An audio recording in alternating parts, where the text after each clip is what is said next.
التواب الرحيم.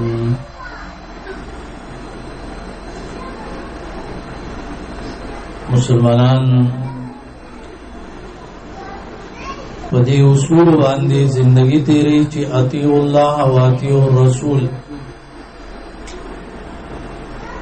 سمعنا و اطعنا،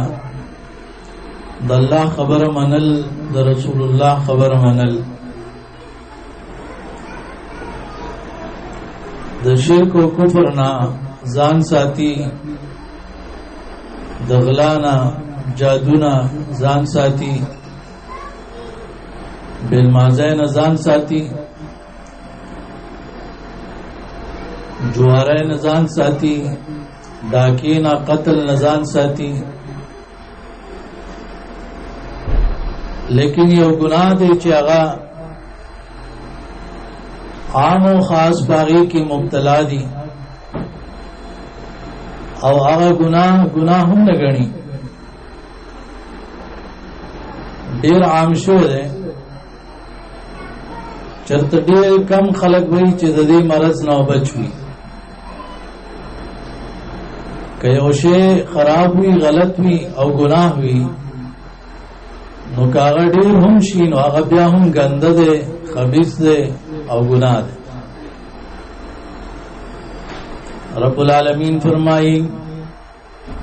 قل لا يستوي الخبيث والطيب ولو أعجبك كثرة الخبيث فاتقوا الله يا أولي الألباب لعلكم تفلحون. گنده و پاک سیزونا برابر ندی، اگر که د گندګۍ هغه ډیرواله تا تعجب کې ورځي. اے خلقو د الله نو یریږي، اے عقل مندو دې د بارا چې کامیاب شي. دا مرض چې زمون مجلسونه راګیر کړی دي، زمون جبی راګیر کړی دي او گند کړی دي. حالانکہ رسول اللہ صلی اللہ علیہ وسلم فرمائی خلق چه جہنم تا غرزیگی باغا حساید السناتیم دخپلو جبو د لوکڑی فصلونو د وجنا جہنم تا غرزیگی. جبی چکم فصل اکر، جبی چکم الفاظ ادا کړی دي، بیا هغه ریبلی دی او داغه د وجنا جهنم ته ورځي. او رسول الله صلی الله علیه وسلم فرمایلو د مؤمن بندا ایمان دا هله کاملیږي چې د الله سو د جبنا بل مسلمان ته ضرر نور کوي. قرآن کی ځای په ځای راغلی دي که مومنان با فتنه کې نه غورځي، ایذا او تکلیف با مسلمانانو سړو او خذل نه ورکي. لیکن خلک یې ورکي، دا تکلیف ورکي. هغه مرض د جبه غیبت دی. غیبت ډیر سخت ګناه دی. خلق بدکارای نزان بچ گئی، د غلاګانو نه قتلونو نزان بچ گئی، د سود نزان بچ گئی. ٹھیک د ځان بچ کول پکار دی، لیکن یاد ساتل پکار دی دا غیبت خود زنا نوم سره ګناه دی. دا غیبت خو غټ سود دی. دا غیبت خو د مسلمانانو بے عزتی کول دی. او بخاری مسلم کے حدیث تاسو لسته دی، بار بار اوري. د ذل حجې میاشوا د عرفه رضوا رسول الله صلی الله علیه وسلم مکه خار کی خلق ته خطبه ورکولا. دا ورته وی فإن دماءکم واموالکم واعراضکم حرام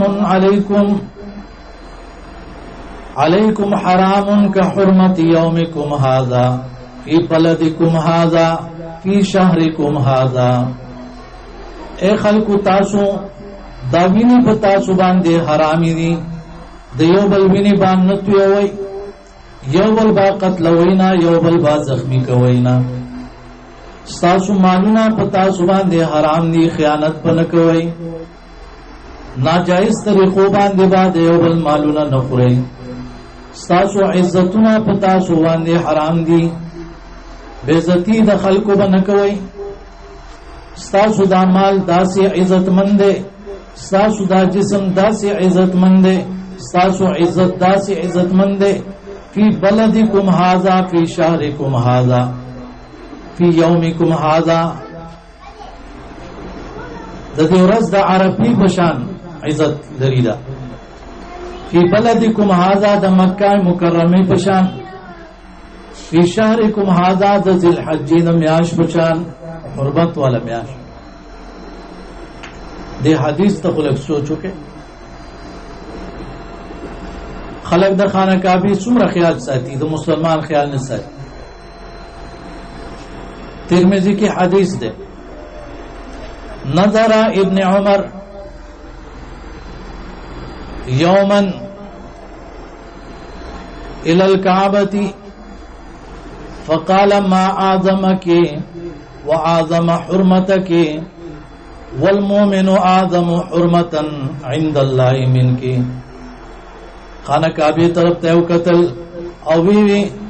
سمرا اوچت شان والا ہے خانه کعبه او سمرا لوی عزت دستا لیکن د مومن عزت د الله په نسبت دستا نوم زیات ډیر دی مومن مسلمان حرمت ستانه سیوا نن که سوکراو لګي او خانه کعبه نړۍ ټول خلق به راپاسی او خلاف به کوي سزا بول ور کوي ملکی به لیکن د مسلمانانو بے عزتی کی غیبتونه کی او خلق پاغي باندې خوندونه اخلي غیبت کوي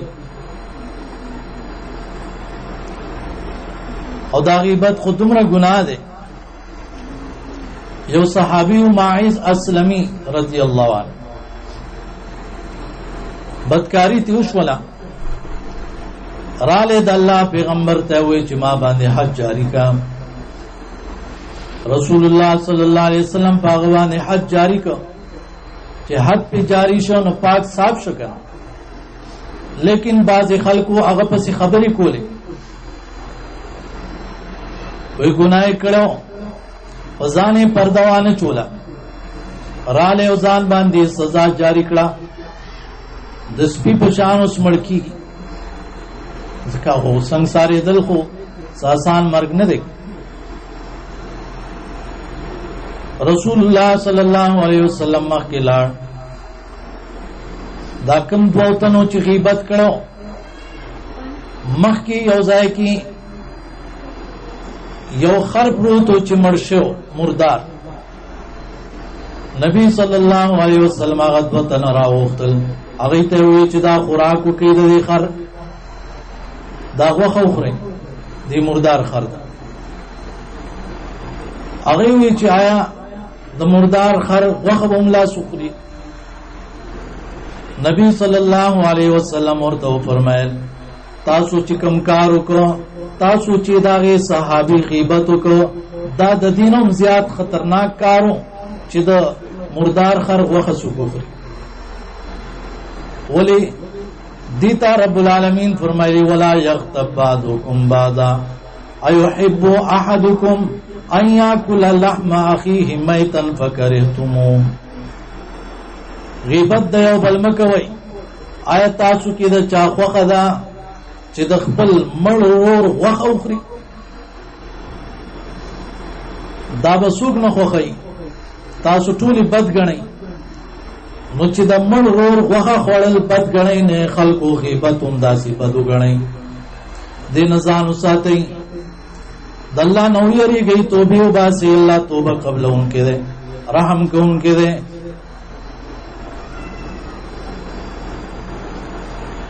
رسول الله صلی الله علیه وسلم نا یو ځل تپوس شو چې د الله پیغمبره دا غیبت څه شی دی مل غیبه نبی صلی اللہ علیہ وسلم فرمائل ذکر کا اخاک بما یکرہو د خپل رور داسې خبرې کول چې غیبت غني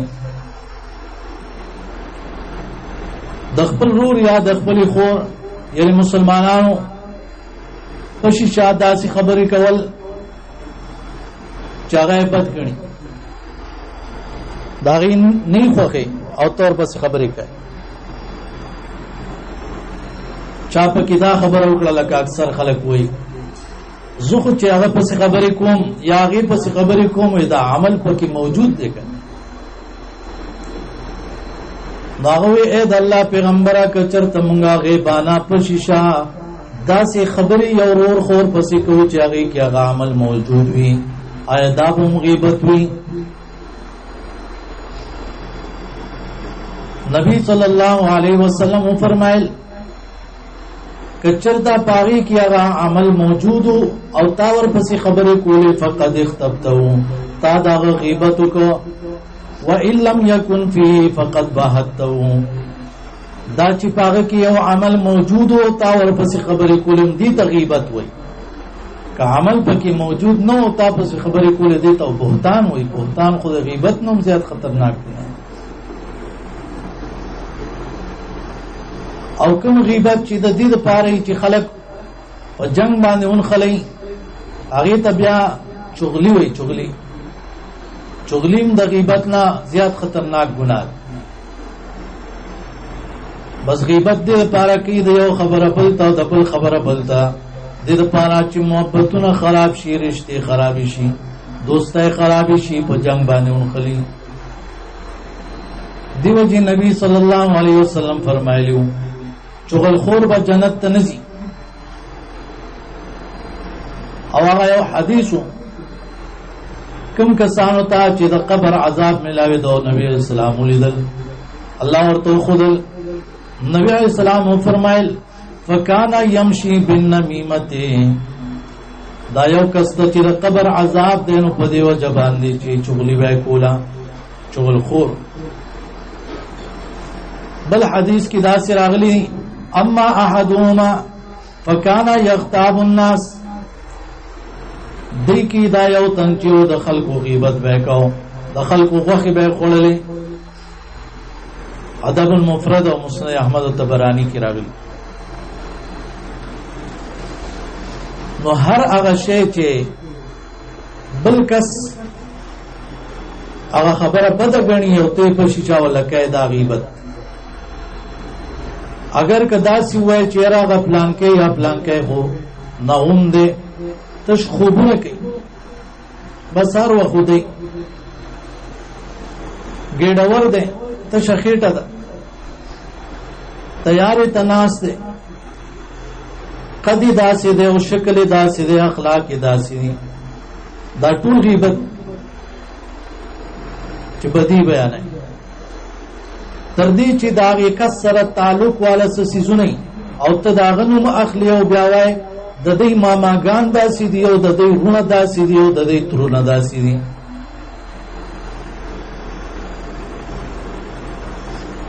جبه داسې نه خبرې داسې کپڑے داسې خدای داسې خاوند داسې کور داسې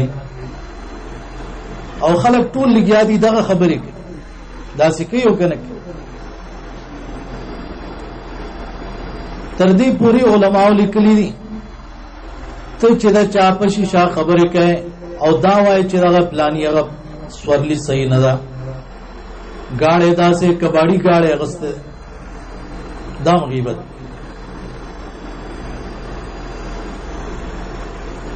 غیبت نزان بچ کول ډیر ضروری دي ابو داود کی حدیث ته ابو داود کی انس رضی اللہ عنہ پر روایت سره دا درس که تاسو توجه سره واورید امید ده چې د غیبت د مرض دا باندې لري شي رسول الله صلی الله علیه وسلم فرمایل وکله چې الله پاک زو معراج لبوتلم ما جنتیان ولیدل جهنميان می ولیدل س جهنميان می ولیدل دا غي نکونو ډیر وګدو د نکونو او هغه نکونو د تانبی نکونو د تانبی هغه نکونو سره سکول یخمشون بها وجوههم وصدورهم پاگی باندې خپل دا مخونه زخمی کول د مخونو نه غوخه لري کوله او د خپل د سینې نه اسم هغه غوخه لري کوله د دې تانبی په دې نکونو باندې ګوره دنیا کې د خلکو غوخه خوړلې جهنم کې الله ولا سزا هم داسې ورکړي چې خپل غوخه ته لګیا دي ځان له غوخه پرې کوي په نکونو باندې نبی صلی الله علیه وسلم فرمای ما چې دا خطرناک حالت لیدو ما و من هؤلاء یا جبريل اے جبريل دا کوم قسم خلق دے جبريل السلام وی هؤلاء الذين ياكلون لحوم الناس ويقعون في اعراضهم دا خلق دي د خلکو غوخي به خورلې او د خلکو به عزتي به کولا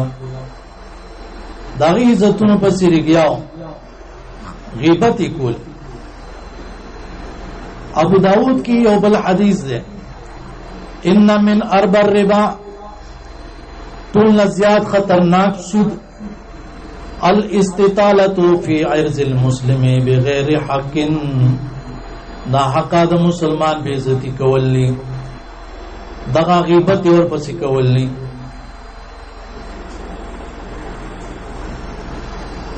یو بل حدیث ته ډیر خطرناک دی مسند ابي اعلى کی عائشہ رضی اللہ عنہا روایت دی او د ابو هريره رضی اللہ عنہ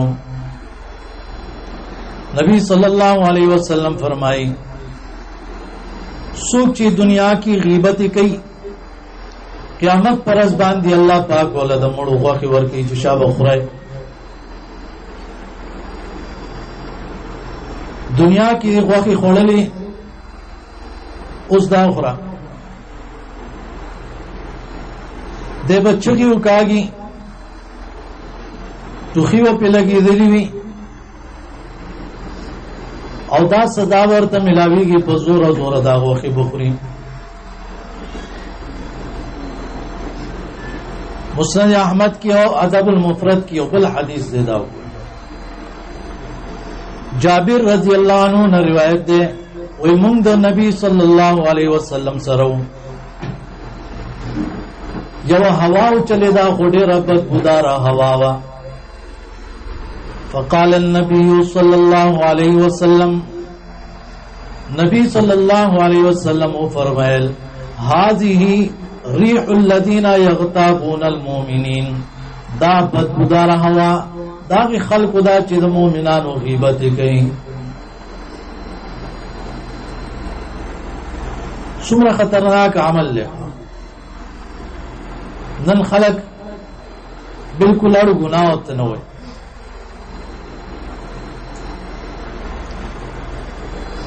حالانکه یو موقع باندې عائشہ رضی اللہ عنہا دا حفصہ رضی اللہ عنہا پبارکی داوی وقالت بیدها هکذا صفتونه لوکړل خو بیا په لاس باندې اشاره وکړه داسې اشاره وکړه لاس کت چینی چیته ده مندره ده چونکه غیبانه دا خبره وکړه نبی صلی الله علیه وسلم فرمایل لقد مزجت بكلمه لو مزجت بها ماء البحر لمزجا تا خپل خبرو سره داسي او خبره ملاو کړه کداغه خبره دی سمندر په اوبو کې ګډه کړله نو سمندر اوبو بدل شي بل روایت سمندر اوبو خراب شي اوس ګور معمولی خبره خلکو تخکاری چې موږ وی چې چیتا ځانو سو شو نبی علیہ السلام وی پورا سمندر د خرابوي که چرته د دې هغه ګناه هغه تواچول شي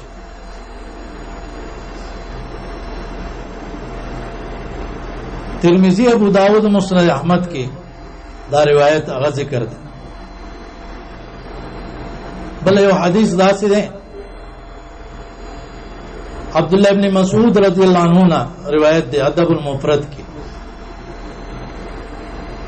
وہی کسوک ستا پا مخ کی غیبت کی تا غیبت نہ کہے خود تا ناسی او ستا پا مخ کی سو غیبت کی او تا دا غیبت نا دا کس منع کو او دا چاچ اغا غیبت کی دا اغا صفت دی بیان کو نو اللہ تعالی بدل دا دی بدلا دنیا و آخرت کی در کئی او کچرتا دا کس دی غیبت نہ منی نکو او دا چاچی غیبت کی گی داغا مدد دیو نکو یعنی داغا دفاع دیو نکڑلا واللہ بدل دا دی سزا دنیا کی ام در کی و آخرت کی بھی ام در کئی نوز دیر خلقی اغیوی ما خو غیبت نکو بس ما خو اوریدل ام گناہ دی سوک چی غیبت کی منکے بے امر بالمعروف نہیں یعنی منکر دا غیتا ہوئی بعض خلق غیبت د دې وجه کوي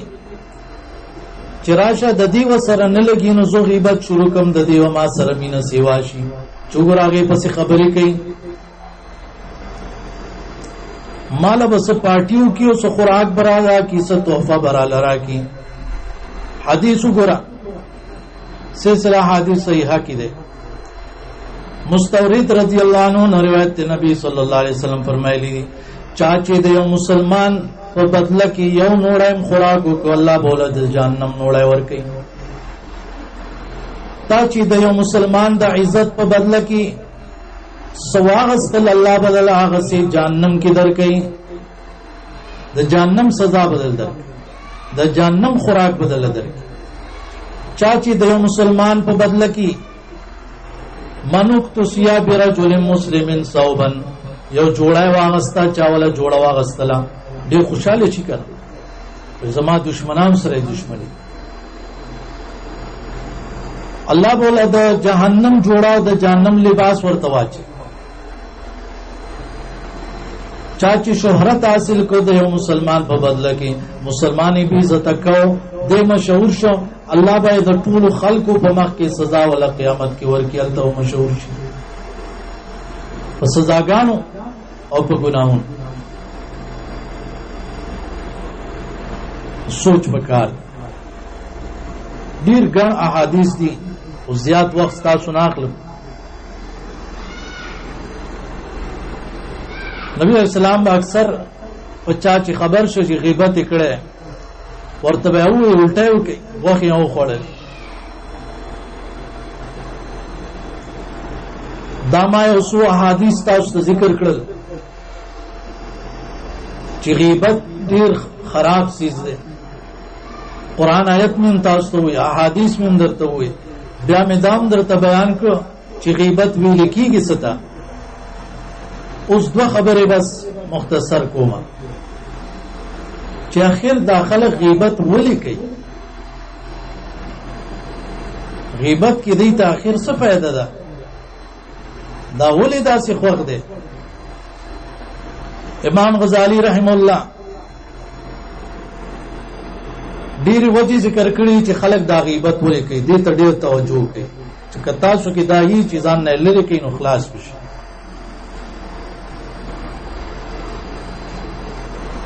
ودا غیبت د خلکو په دی وجه باندې کوي چې دا څوک د چا غیبت کوي نو اصل کې زړه کې هغه تتاو پروت دی زړه کې ورته غصه پرته ده نو دی غیبت کولو سره هغه غصه سړی سکول شي نه چې دغه سلاټ شي وي وتا نو غیبت سره هغه غصه سړی نفرت هغه سړی ځان د نفرت هغه اور سړی غصه سړی ځان دغه وجه دادا هغه کسر حسد وي د حسد د وجه د غیبت کې درېمه وجه دادا د چا چې غیبت کوي نو دا غنه ځان غوړه غني چې ګور هغه کې دا ګناه ده او دا ګناه ده هغه کې دا ګناه ده زه خو ډیر نیک یم او ډیر نیک یم ما کې دا ګناه نشته هغه کې شته بل وجه دادا لوی کوي تکبر کوي خلق سپک غني او ځان اوچت غني نو د خلکو سپکاوي کوي بل وجه دادا ذهن کې څه علم وغیرہ نشته ده صحیح خبرې نشته ده نو نبی صلی الله علیه وسلم فرمایلیو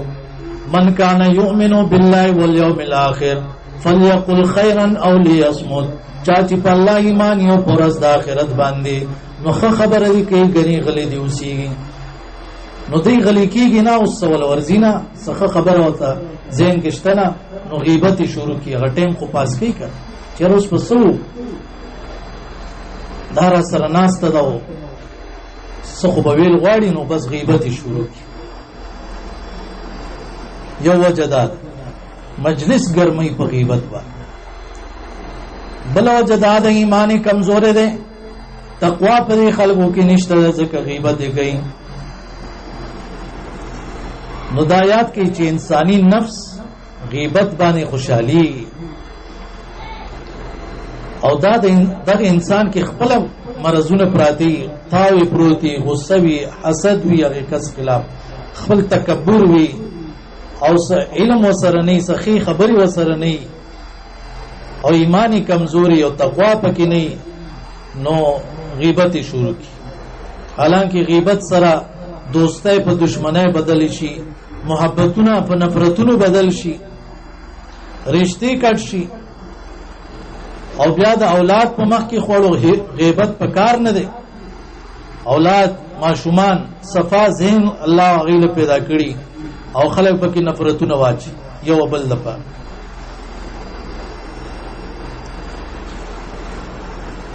نو دا ما تاسو ته وجه ذکر کړلې چې اخر دا غیبت خلک ولې کوي. اخیری خبره اوس چې علاج یې څه دی، څه علاج خو دې ولې کې خپل پروت دی چې انسان دا غیبت په سوچ کوي هغه ځان نه لري کی، غصه علاج ځان لو کی، حسد علاج ځان لو کی، تکبر علاج ځان لو کی، علم دې زده کی. اخیری خبر اوس علاج دا غیر مخ کې یو حدیث د ابو داود ذکر کو چې نبی علی السلام بس څومره غصه کېدو په دې غیبت وبار. عن ابي برزة الاسلمي رضي الله عنه قال قال رسول الله صلى الله عليه وسلم يا معشر من آمن بلسانه ولم يدخل الايمان في قلبه لا تغتابوا المسلمين. دا توجه سرواوري دا حدیث نبی علیہ السلام منبر باندې خلکو ته وې هغه خلکو چې په جبا باندې ایمان اوراوړې دی اوس لکه یو ایمان نشته دی، یعنی ستاسو ایمانونه کمزوري دي. مسلمانانو غیبت مکوئ او د مسلمانانو پټو خبرو رازونو پسې مګرځئ، د دې پټي خبرې مو معلوموي. ځکه څوک چې د مسلمانانو رازونو پسې ولګي چې رازونه او پټي خبرې ولا معلومي، الله پاک بعد د رازونو پسې ولګي نو کور کې دنه به او شرمای، کور کې به رسوا کی. ته حدیث ته نو ما تاسو ته وی چې علاج د پاره یو څو خبرې ګوره دا ذهن کې راولا غیبت حرام کار دی، حرام نو له حرام کار کوي په فری کې خپل نیکي بل لور کوي. ګوره ستاروجي منځونه زکاتونه صدقې تلاوتونه دا به بل ته ملاو شي او د بل هغه ګناونه په تا باندې واچول شي. دا خدا سیدا لکه یو کس ټول عمر ځان زری کی یو محل ځان له جوړ کی، یو بلډینګ یو کور جوړ کی او هغه تی بل څوک واخلي. نو دا څومره خفګان خبره بلې ته قبضه کی. نو تا ټول عمر ځان له جنت یو باغ جوړ کو او غیبت سره هغه تا نه واغستلی شي بل لور کړی شي. بل دې ته سوچو که الله ته مخامخ کېږي الله تعالی به د خپل بندګانو بدله درناخلي. د خلکو څه خیال لري چې ګنې الله به تپوس نه کوي. الله خپل بندګانو سره د دې د میندو نه زیاته مینه کوي والله منع کړی دا د مسلمانانو په سیټو کې مکوي، د دې باندې الزامونه ملګوي، جاسوسي مکوي، غلط نمونه ولمک دی، غیبت مکوي. نو څوک چې کوي نو الله به بدله ته اخلي، کوي سزا بول ورکوي. بل علاج دا دی